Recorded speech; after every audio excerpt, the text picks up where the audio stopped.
Well, Peter Perrett and his band, The Only Ones, had very few equals when it came to bad luck, a bit of drug addiction, seedy depravity, and general rock and roll madness. He, of course, has been back writing and performing over the last couple of years. He joins us today with his biographer, Nina Antonia.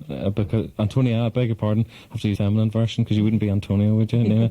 The one and only Peter Perrett, Homme Fatale, is published this week by SAF Books. So I suppose the difficulty of talking with the biographer and the subject is that there's a chance of violent contradiction of events. So I suppose, Nina, I should ask you first how you went about putting it together. I got in touch with Peter after much thought, because I already knew Peter. I'd been introduced to him by Johnny Thunders many years ago, so we'd had vague contact through the years, and I'd wanted to write this book a long time. And thereby hangs the tale. Johnny Thunders, I suppose, the archetypal rock and roll gunslinger that absolutely everything just... Do you had a kind of romantic vision of rock and roll and the kind of rock and roll dandy, didn't you, Peter, like from early on? Yeah, I didn't believe in... I didn't want to be a burnout band. Some people approach the whole concept, in terms of 2 or 3 years and then burning out. I never did that consciously. It's something that happened by accident. By design, because hang on a minute, I'm just going to reach over and pull this mic. There we go. That's better. No, isn't that more comfortable and intimate? Now, I mean, it's the case that the fortunes of the band were kind of driven initially by not a South American drug cartel, but sort of earnings by yourself in that particular trade that paid for demos and things like that. That must have been quite precarious. I think it's quite a common thing in music, because musicians are usually the sort of people that don't normally do 9-to-5 jobs, and there aren't that many ways of making money. And you were sort of back and forth doing various kind of pickups then, and with the results put together, The Only Ones. Was it something then? Did you have a musical sort of vision of what they would sound like? I mean, I know that the New York Dolls had made quite an impact on you as well. No, actually, I didn't like the New York Dolls. Did you not? No, it's only after I met, because Johnny came to one of our gigs and introduced himself. It was after that, because I always thought they were a bit sloppy musically. They didn't do anything really exciting for me. But after meeting Johnny, I thought he had talent. It's just that it was a bit obscured most of the time. I mean, a lot of people have said that of you, that the talent's been obscured by the drugs and the rock and roll lifestyle and the bad fortune that befalls rock and roll bands. I mean, do you feel kind of frustrated that your songs from when you started haven't got a much bigger airing? No, because I'm happy at the point that I am in my life, and I wouldn't have arrived here without the misfortune, whatever that went before. So, What about the tour in the States, which I suppose that was the place that had to be cracked, really, wasn't it? And you were the band to do it? Yeah, because there's a New York Times journalist, John Rockwell, who picked three out of the English bands to make it big. Dire Straits, The Police, and us. We didn't do quite as well as them two. But I think it happens to lots of bands touring the States. It is a very crazy place with lots of lunatic people there, and if the band isn't really solid, we were having internal problems anyway, and to go to the States when you're already arguing amongst yourselves is not the best thing to do. And supporting the Who wasn't an ideal scenario, really, was it? No, because they're quite a volatile band themselves, so... Because you ended up kind of, you say in the book that, it was kind of, you were booted off the tour in the end, and it wasn't because of, fights or anything like that, but you weren't kind of playing the rock and roll game and hanging out with the boys. That they thought you were kind of slightly aloof, punk new wave band, didn't they? We did like the first 10 dates with them, and then they sort of found some drinking pals in an LA nightclub that, went on the tour instead, so... So that was the end of that? Yeah.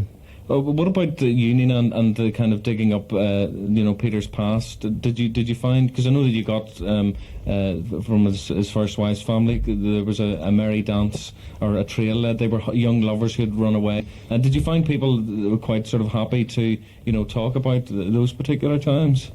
Well, yeah, I mean, the beauty of doing an authorised book, I mean, I would never have gone ahead and done this book without Peter's permission, and his encouragement. So the beauty of this is everybody pitches in together, and the rest of the only ones were happy to talk once you make the initial contact that this is an authorised book. All right, so nobody's bearing any grudges against you then at this stage about a pair? Well, everyone sees things in a different way. I mean, I haven't read the book because I find it, most of it are things that I'd rather forget anyway. So, I find it very painful reading about myself and my past. So, but my kids every now and then say, "Oh, was this true, Dad?" And like normally if it's a quote from somebody else, it's something that I don't remember happening that way. But so this is terrible. Like now comes out the sort of warts and all biography that all those uncomfortable facts being paraded. Well, sometimes it's just the way like, there's one bit I looked at that John Perry was talking about. When he met me and used to visit me in Blackheath.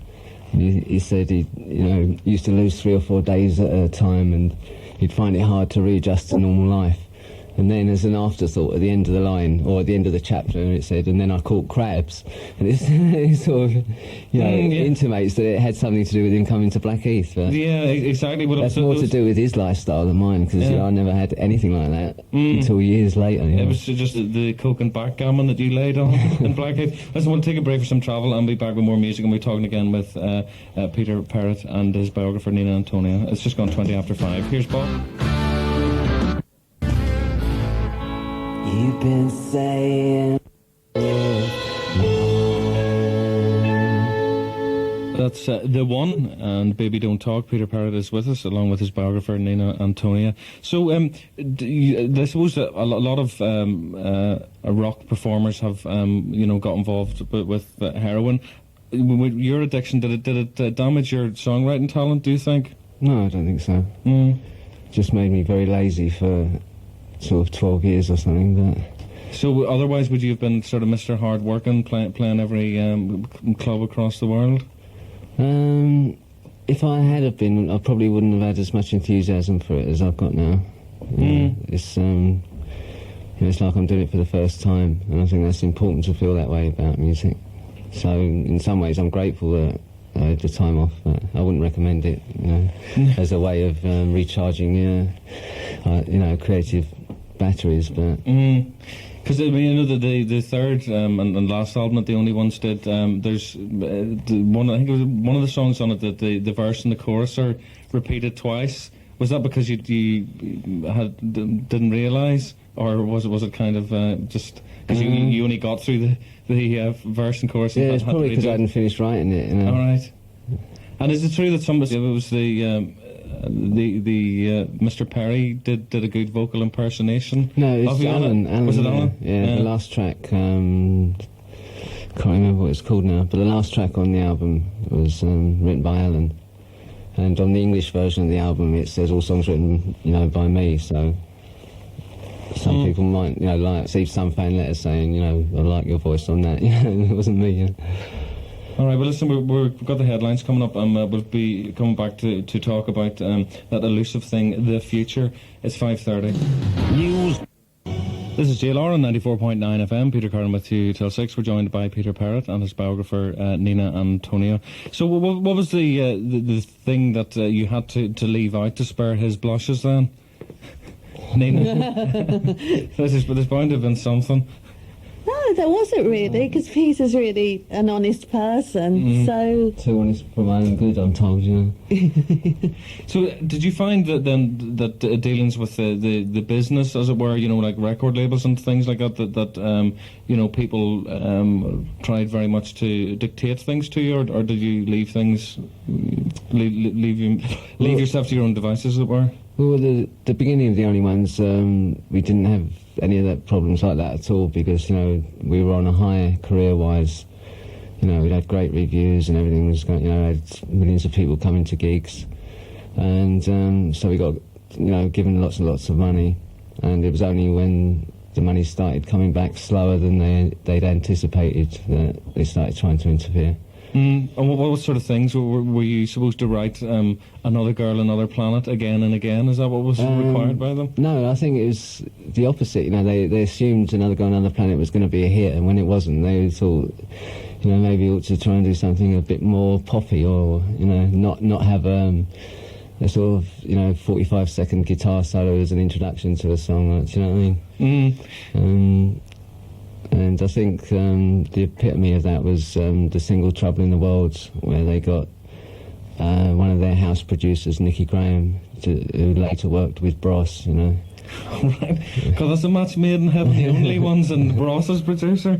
So, have you made actual friends in the rock and roll business? Other players. Do you have any friends? The only person I would call a friend was Johnny Thunders, and unfortunately he isn't around anymore. Well, why do you think that is? Because there is this kind of matey fraternity thing that a lot of people do, play on each other's records, do benefit gigs together and things like that. I mean, is it your kind of aloofness that keeps people at bay? Well, no, I just disappeared for a long time. No one knew how to tap me, and I don't go out much now. I've got 2 kids who play music, and I tend to be stuck at home playing music with them most of the time. So I suppose that the big question is regrets. I'm sure you've had more than a few. No, I've got no regrets at all. Have you not? No, I think my kids give me so much pleasure because they're so talented, and in some ways, if I'd have been more successful, it might have stopped them from being, because sometimes when kids have too much, if they come from a sort of rich family and get everything given to them on a plate, they don't develop their own talents at all. And I think my lack of success has been benefit to them, so I'm really happy with the way things have gone. Good. Well, listen, it's good that you're writing and pumping out the live performances. You're playing The Mean Fiddler on the 27th of September on a Friday night, and tonight you're doing a launch of the book, The One and Only, at Helter Skelter in Denmark Street, which begins at 7. And your kids are actually playing their with that? first ever gig. Yeah, excellent. It's just the 2 of them because the stage is so small that they're just playing with 2 guitars and a drum machine. But they'll be on stage at 9 o'clock, which... And do you think about, do you want huge world domination success yourself? Well, I wouldn't say no to it, obviously, because I think you've already damaged yourself, so there's no way it would kind of do you any harm with it. No, it couldn't do me any harm. Definitely in touch with reality. Much too much reality for my taste, but. I think my songs deserve to be heard by the world, but it doesn't bother me. As long as I can go in and make the next record, that's all that matters, really. Great. Well, we've talked about your own songs. We're going to end with we're going to play a bit of an exclusive. This is your tribute to the ultimate clean living foursome, ABBA. Tell us about this. How did this come about? We recorded it about 15 months ago. A little record label called Domino asked us to do a song for an ABBA tribute album, and I chose this song, Does Your Mother Know, because it was, I listened to millions and millions of things that I just couldn't ever imagine, but when I heard this song, I thought it was perfect. And it was meant to come out a year ago, but I suppose as it's such a small label, probably never see the light of day, so I thought it'd be nice for at least your audience to hear it, because I think it's quite... And nice because Bjorn and Benny and Agnetha and the other one are thinking of getting back together again, apparently. Oh, well, if they hear this, it'll make them want to give up, hopefully. This will be the definitive ABBA cover version. Peter, thanks very much indeed for coming in. Thanks, Nina, for coming in. You can read the one and only Peter Perrett, Homme Fatale, which is published now in paperback by SAF Books. And here is that fond ABBA tribute.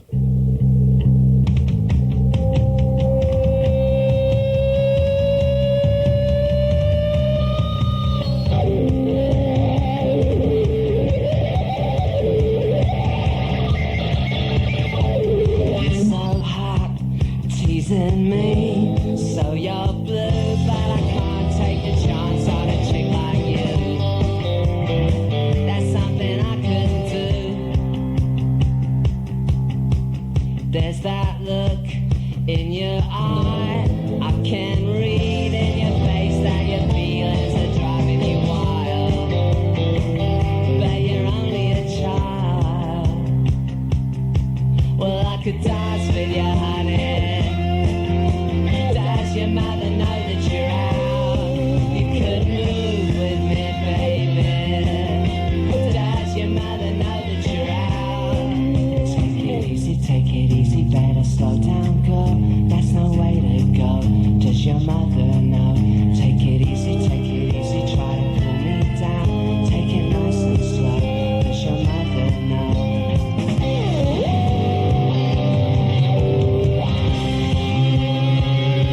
better slow down, girl. That's no way to go.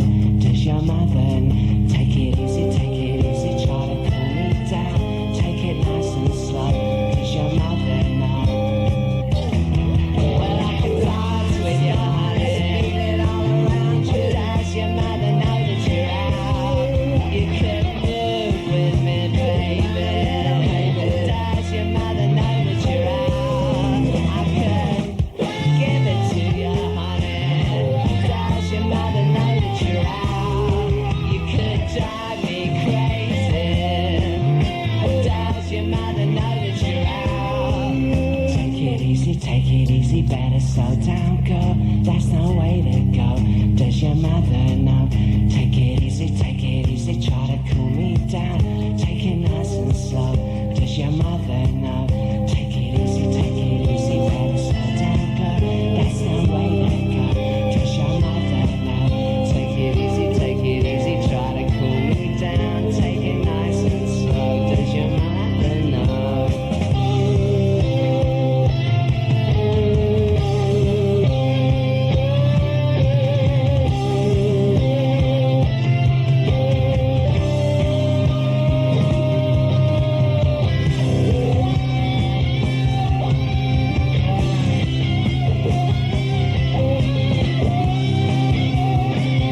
Peter Perrett giving it some stick on ABBA's Does Your Mother Know?